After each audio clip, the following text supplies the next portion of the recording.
Okay, so we're ready to start. Today, we will be joined by Ob Chapman.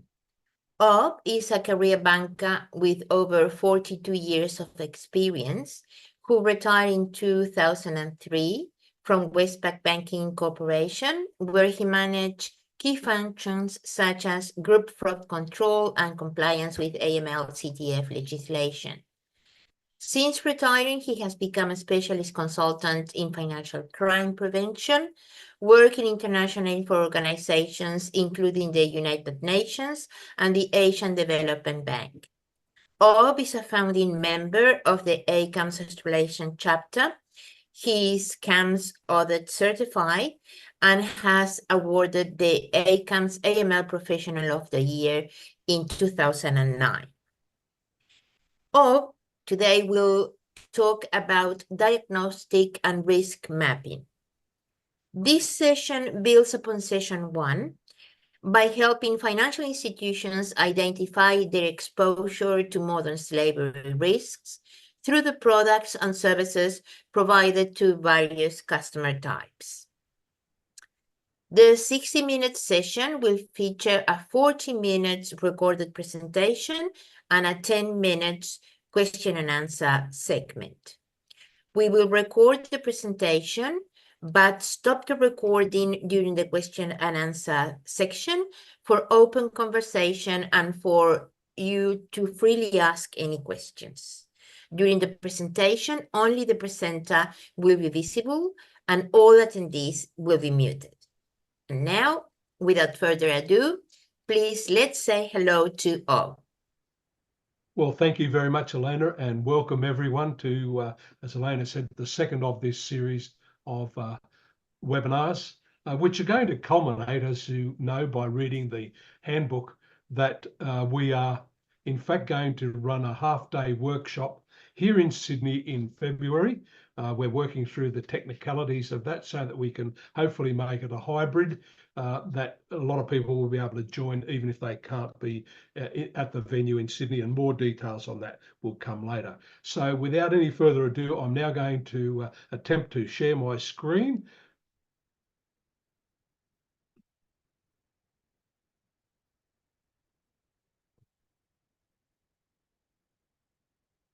I'm going to walk through this 40-minute presentation as a practitioner.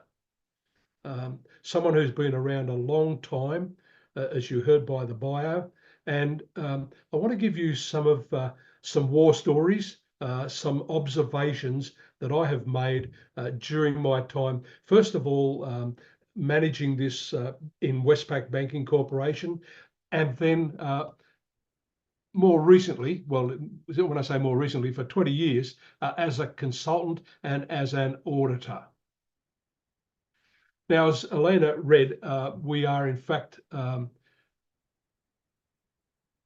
going to talk about the risks that are faced for you in your institution and how you'll manage this, and how you'll manage it not only in relation to your customers, but everyone that they interact with, which presents a real problem for many of us. So let's start with the basic questions that you should be thinking about. So what is your exposure to modern slavery? Last week, Matt gave an incredible presentation about some of the areas where modern slavery occurs in our community. And it doesn't matter whether you're in Australia, New Zealand, or wherever you are, this is likely to impact you. Now, let me tell you a war story to start with. I live in a retirement village, even though I'm not retired. And in talking to people in this retirement village, they're interested to know what the work is that I do. And that culminated several months ago by a lady coming up to me and saying, "Orb, have you noticed those 4 dark-coloured fellows?" And that was her expression. She was actually referring to some people from Papua New Guinea that are in Coles supermarket. And they seem to have a person walking around with them. Do you think they're slaves?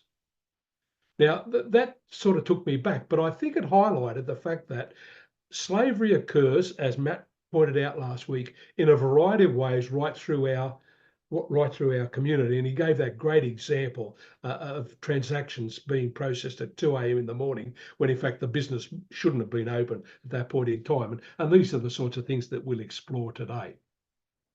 So what elements have you considered when you've been assessing your exposure or your potential exposure to modern slavery? And have you documented the methodology? Now, each of those are critical to you managing the risk for a variety of ways, and we're going to explore those. So we're going to cover these basic points in the next 30 minutes or so. What does your business look like? Do you actually understand that? Do you understand what the law requires in your country? And do you understand your own organisation's risk management framework? Is the board and senior management engaged in this? How did you do your risk mapping? And now we turn it into not a theory, not a one-off exercise, but what are you doing in relation to your operational processes? Do you have policies, procedures, and processes that you follow? And then we come up with the real big question at the end. How will you measure effectiveness? So let's dive into each of those. If you look at your business profile, we normally think about the profile covering 4 areas. And this is taught in a number of financial crime type courses. We look at the risks that our customers present, the risks that our products may present, the way we deliver them to our customers, and where we deliver them. Now that's fine, but it's now gone a lot further than that. And the sanctions regime, the modern slavery challenges start to introduce some further areas that we need to very seriously think about, and that is counterparties, who are we dealing with, and supply chains. And now that's gone even further because of the sanctions regime, and that is, it's not just your counterparties, but it's who are your clients dealing with? Who's in your supply chain? Supply chain to you or supply chains to your clients? Now, the impact of those needs to be considered not in isolation from one another, but the combination. Some will be fairly simple and only deal with one of those bullet points. But many of the things that you'll need to consider will be a combination of those things. And that will, of course, obviously increase the level of risk. So if you think about customers, are your customers domestic? Are they international? Are they individuals? Are they legal entities? And what does all of that mean? Now, most of this is covered under your normal AML type matters, but of course, you need to think about this even if you're not caught by the AML regime, because there would be many companies in Australia, in other countries in this region, that have issues in relation to modern slavery, but aren't necessarily reporting entities at this point in time under the AML CTF regime. But all of these things are dynamic and keep changing. Products. What sort of products are you providing? Are they lending products? Are they transaction products? Are they investment products? Are they insurance products? What products are you actually providing? And are you providing those direct, or are they being provided through third parties? Delivery channels. What do delivery channels look like? Is it across the counter? Is it telephone? Is it internet? Is it through third parties that you're providing those channels? Brokers, intermediaries. All of these things need to be taken into account when looking at the risks. Locations. Here we look at, and we often traditionally thought about, it was where we dealt as a financial institution, as a reporting entity. But in the case of modern slavery, we need to be thinking about where are our clients located and who are they dealing with? What are their counterparties, not just our counterparties? And the big one is the last one, the supply chain. Do we actually know who in our customers' supply chains, who is in our supply chains, so that we understand whether or not there is any exposure to modern slavery risk. Every week I find new documentation coming out that makes me think that this is becoming more and more complex and giving me more food for thought. And a good example of that, if I can just refer to a document now, just produced only a couple of weeks ago by a US-based organisation, C4ADS, and it talks about the side effects of forced labour in the pharmaceuticals industry. And several countries, including the US, are now banning pharmaceuticals being imported from various areas in China, in one area in particular, where it has become very, very clear that the manufacture of those pharmaceuticals is in fact by forced labour. Now, if you think about it in your context, you've got a client who is in the pharmaceutical industry or is in the import and export industry. What products and who are their counterparties? What are they dealing with? Are you, because you're facilitating the financial transactions, are you now a party to dealing in goods that are in fact being manufactured under forced labour? And Matt spoke very nicely about some of those challenges last week. So they're real issues that we need to think about very clearly.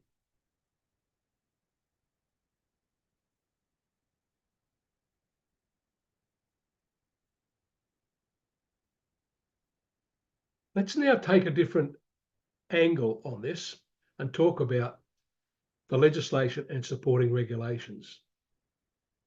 Because of what the points that I had on the previous slide, we need to think about what legislation are we talking about? Are we talking about our own country's legislation?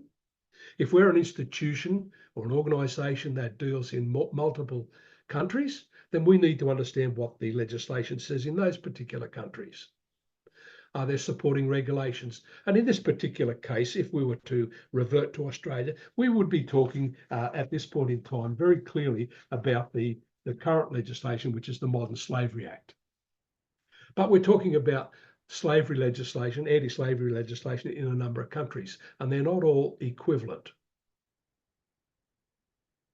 So we need to think about what we've got to do. And as those of you who are in Australia will know, we are talking about a reporting regime here where you need to be registered if you've got a certain threshold of value in your organisation under the legislation that currently exists, which of course is under review at the moment, as we know. And you need to do that regular reporting annually. There's also legislation in New South Wales which has a different threshold. So you need to think about that as well. Then you look at your own risk appetite and policies. All companies are there for the benefit of their shareholders, their owners. They're there for the benefit of the community. They've got a social license to operate, and therefore they've got to think about all of these stakeholders. That usually manifests itself now in a very high level, but clear, hopefully, risk appetite statement issued by the board. And you'll see those where they're normally written in fairly generic language. We have no tolerance for breaches of legislation. That's a nice motherhood, but what does it actually mean? Ownership. Who owns the risk factors in relation to the legislation and in relation to your own risk appetite, your own risk policies?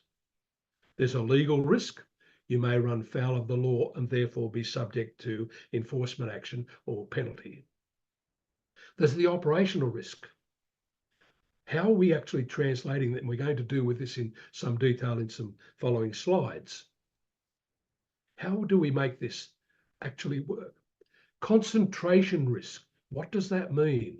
Well, if you go back and I talked earlier there about what does your business look like, are you dealing with clients in relation to lending, to investing, to transactional processing, etc.? Do you have a percentage of your business concentrated in one market area. Now, clearly that should have been spelled out in your risk appetite and risk tolerance statement. But I must say, as an auditor, I find many organisations that I audit do not have an adequate risk appetite statement, or if it is, it's so generic it can be interpreted any which way you like. Then, of course, there's the reputational risk. And who will manage that?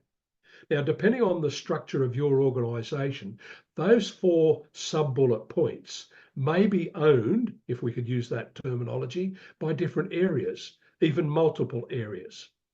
At the other end of the scale, if you're a very small organisation, they might all be together.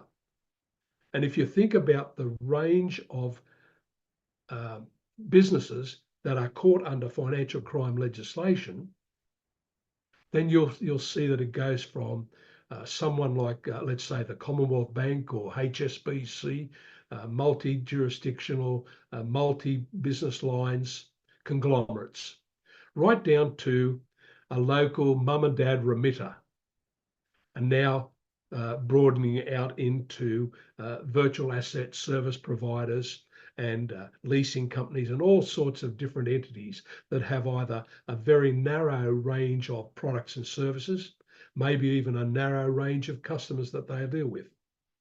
So what is the reputational damage if they fall foul of and subject to challenges and penalties under modern slavery legislation, under financial crime legislation? One can look at some of these things as pure theory. We're seeing that the regulators, the supervisors, are in fact ramping up, and they're starting to take more serious approach to this, and therefore harder line when it comes to compliance. So we need to think through those things as we're working it through in the way that we deal with these things. So what about risk mapping? This is the big issue that we want to talk about. We've now looked at our business. Hopefully, we've done some sort of documentation that we understand our business. As an auditor, one of the prerequisites I have for every company I audit is for them to provide me with a blueprint. The different terms that are used for it, a blueprint that would talk about here are all of our products, here are all of our business streams, here are all of our different ways that we deal with customers in different segments. And that should turn around and drive where the data is coming from. And as we've seen some from prosecutions, and the Commonwealth Bank issue of a few years ago in relation to their intelligent business machine was a very good example of introducing a new delivery system, but the data was not being collected correctly into the compliance area for inclusion in the risk modelling. So it's a salient lesson for us as to where we think about where we get our data from. So if we're looking at the risk assessment, how do we go about it from a modern slavery perspective? Is it a separate risk assessment? Matt spoke last week, and we're certainly going to be speaking about it in subsequent webinars, about how you could go about doing the risk assessment. And the Mekong Club has some very good tools available for those that wish to use them to assess where your risks fit across your business in relation to modern slavery. So do you have a separate risk assessment? Do you do your risk assessment based on the business units?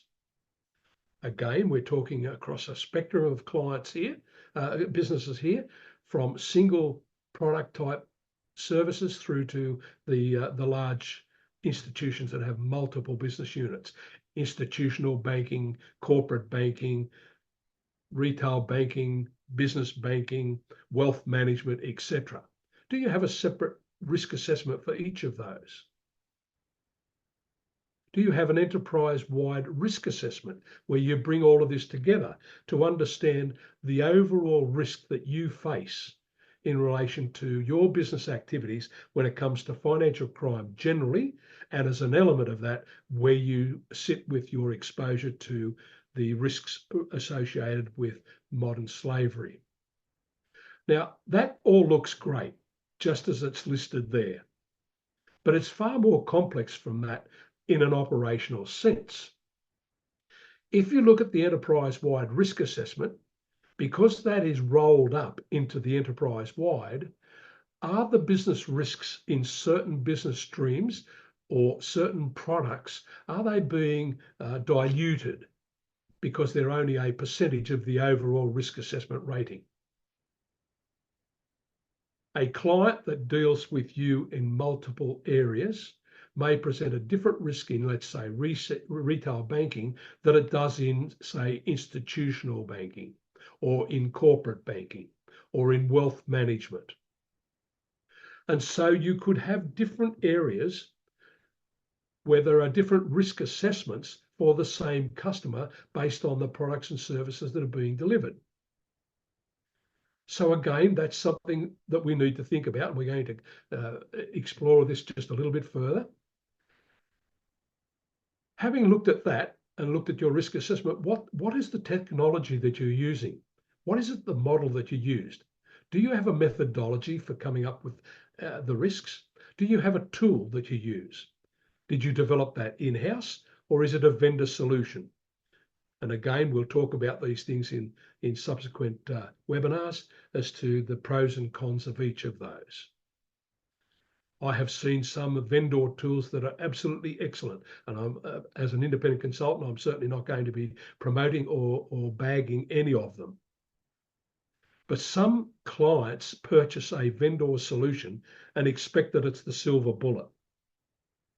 And that's fraught with danger, because the vendor will not necessarily have modernized or modified that particular solution for your needs. You need to own it, and you need to be able to understand what it's actually telling you. So again, some real challenges for us in doing the risk mapping. Now let's go down to the real practicalities. Who was involved in creating and updating the risk assessment? If we look at some traditional ways of doing this, and let's talk about the 3 lines of defense model, where business, the front office, owns the risk, compliance supports, being the second line of defense, supports the business by helping them with understanding the risks and how they are built into the model. And then, of course, the third line of defense being the internal or external audit, seeing whether or not the risk assessment and the resulting outputs from your operational level processes are in fact delivering the right result. They're achieving what the intention was. What was the sign-off process for your risk map?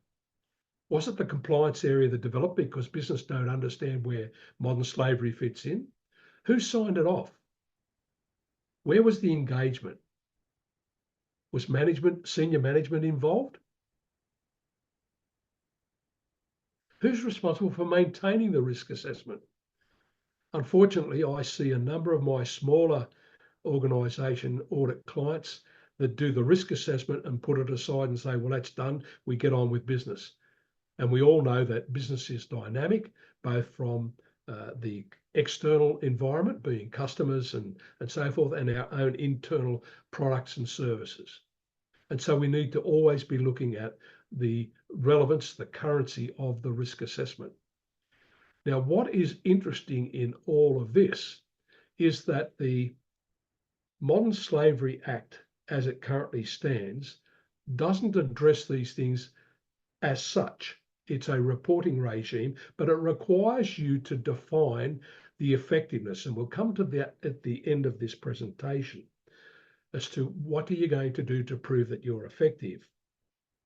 In the legislation that's with the current government, in the current legislation that's in Parliament at the moment, then we have a situation where the risk assessment will now need to be part of your AML program, and it will need to cover all of the various financial crimes. So when we started this way back in 1988, when AUSTRAC first started, 1991, when we first started these things, we talked about money laundering and terrorist financing.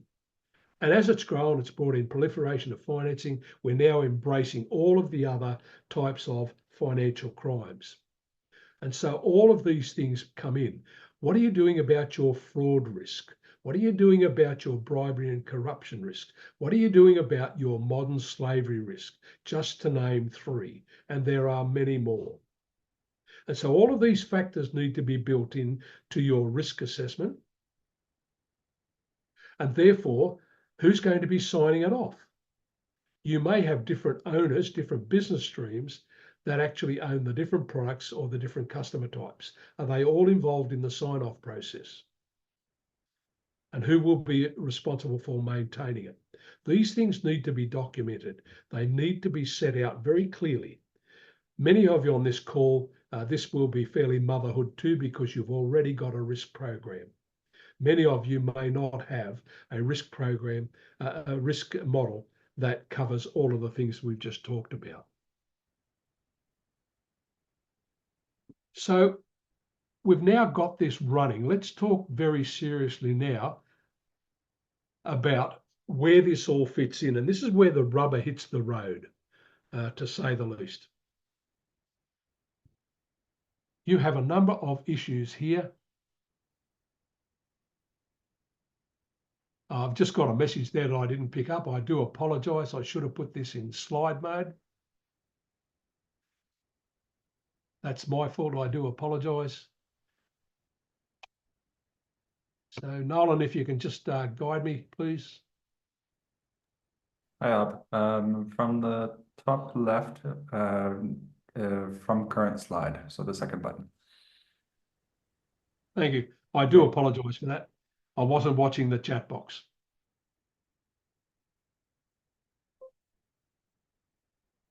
That's what happens when you get excited about what you're talking about and not watching the technology. So I do apologize to everyone. Customer onboarding. You will have normal procedures now about what data you gather when you're onboarding a customer.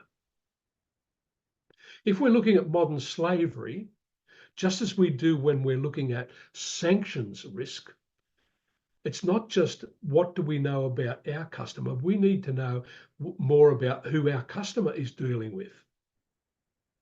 Otherwise, we're not going to be able to gather the right data and therefore make the right risk assessment when it comes to considering modern slavery risk. For example, our client may be a timber importer. And we'll use one company just as an example, but for no other reason than as example, let's say Bunnings Warehouse. They import timber from overseas. They've certainly got obligations under sanctions obligations. They've certainly got obligations when it comes to understanding that they are not dealing with products that have been developed or mined or manufactured using forced labour, etc. Do we know all of that about our customer? We need to build a profile, because when it gets to the transaction monitoring, which I'll get to in a moment, we need to understand what it is that the data is telling us. So if we look at that ongoing due diligence, how often are we reviewing our customers' business to understand, have they expanded their business? Have they gone into new products and services? Have they got new counterparties? How are we going to know that? So we then look at transaction monitoring. What are the red flags? Well, if you look at modern slavery, there are a raft of red flags. Are they factored into the transaction monitoring system rules? Are they factored into your regular review of your clients? Many businesses have regular, maybe annually, reviews of their clients when it comes to the lending facilities that they provide. And that's a golden opportunity to look at those things. Are all of your transaction monitoring just in the domestic, or are you looking at the transactions that are coming in from overseas, for example, inward IFTI payments, the outward payments, etc.? Where do these fit in? Do your red flags are they sufficient to cover the modern slavery factors that you've identified, hopefully through the documentation that good organisations like the Mekong Club have produced in the documentation for you, that you can build in red flags that are relevant to your business. Then what about investigations? How do you investigate these things? Are we treating them as part of the whole financial crime, or are we treating them separately? I think there's a big issue here in how you go about the investigations when it comes to modern slavery. Are you dealing with it in your normal financial crime investigations area, or do you deal with these separately? It depends on what the alert actually shows you. I've seen some where it is clear that it doesn't say that you have got a financial crime. It simply says you need to look at this because the customer appears to have changed business. They're now dealing with a different country. They're now dealing with transactional payments to and from a different provider, a different client in a different jurisdiction. Might say that they've simply grown or reduced their business. We don't know at this stage. So what is your investigation process? All of these things need to be thought through very carefully. Then we get to the big de-risking and de-banking issue. What does that actually mean? Are you de-risking because you have a financial crime risk? Are you de-risking because you're not happy with your client, their counterparties, who they're dealing with? Because you've now got intelligence coming through, information coming through that suggests that that particular supplier overseas is in trouble or appears to be using forced labour. And what does that all mean? Let me give you a couple of simple examples. Here in the Australasian chapter of ACAMS, we not only have a task force looking at the reforms that are going through the federal parliament, we also have an environmental crime task force. And that's building on all of the good evidence being produced by the authorities from FATF and right down to AUSTRAC here in Australia, producing their guidance on looking at wildlife trafficking, etc. We have found that there are three major areas of risk in the environmental crime environment. And they fit in these three categories where we're working, and we're going to do some webinars on this later in the year and next year. And that is illegal logging. And there is certainly suggestions that there may well be modern slavery exposure in some of that. Illegal fishing, and we definitely have evidence, and Matt spoke to that last week, about the fishermen on the fishing boats and never going ashore, etc. And we're talking about waste management and how that is dealt with. But in the illegal fishing is a very good example. If you are in a bank and thinking about it, well, what does that mean to me? Does a fishing company bank with you? Are you in a tourist area where fishing fleets come at different times of the year? And how are they fishing? And are they putting transactions through your business? So there's some very interesting investigations here, depending on the industry that you're dealing with. The industries are wider than most of us think, and Matt gave some great examples last week in talking about these. The hospitality industry is one that you may not immediately think of. The agricultural industry, the labour that's brought in under the, let's just say, the Pacific Islands arrangements to bring people in from Samoa, from the other Pacific Islands to pick fruit and to pick vegetables, etc. What does that all mean? Now, I give some great examples here that make my clients eyes open very wide when they've never thought about them. So you have a transaction, sorry, you have a branch in, let's just say, the Riverina area of New South Wales. In that branch, let's just take an example, Griffith or Leeton in the Riverina, and I know because I've worked there in my banking days. A lot of people are brought in to do the picking and agricultural type support roles as they process. Does the farmer come into the bank and draw wages every Friday to pay the pickers? Does he never draw wages? Are the resources that he's got on his property, your customer, remember, he is your customer, are they being delivered, are they being provided by a labour hire company? So what are the financial transactions actually telling you? That you may in fact be either directly or indirectly involved in something that is an element of modern slavery.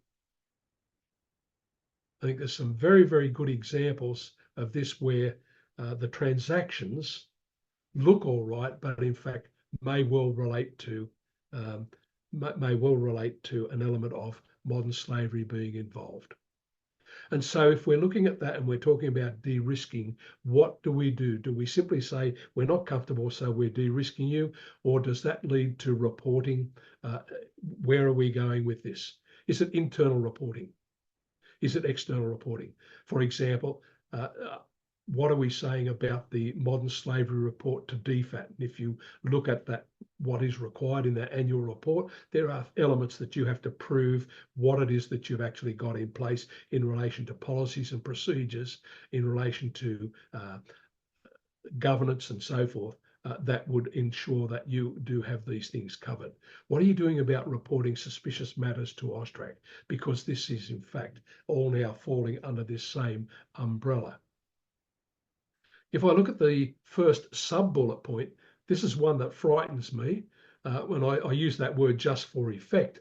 When I'm doing audits and I start to look at what is reported to the Risk and Compliance Committee, what is reported to the board.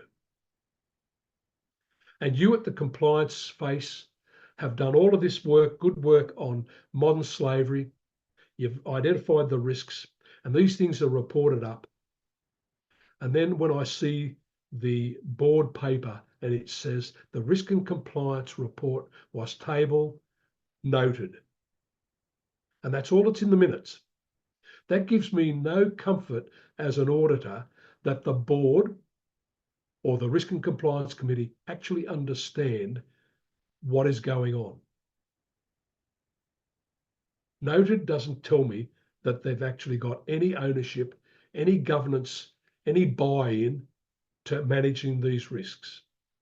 Now, I understand that this is one of many, many areas that a board faces. They're interested in the financials, they're interested in a whole raft of issues, but this is an important one and it's becoming more important all the time. So I now want to finish by talking about effectiveness. And this is a very, very big issue.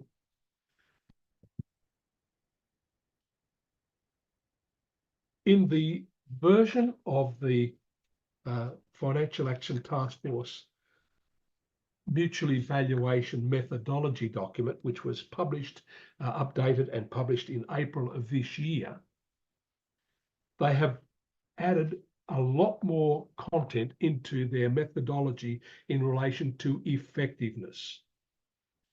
That has translated itself into statements by regulators and supervisors in a number of countries to say that they will be looking, because the mutual evaluation of the country will be checking, they will be looking to the private sector to be able to prove effectiveness as well. And in a recent major conference in the United States, a number of the major regulators made it quite clear that they will be expecting financial institutions to prove effectiveness.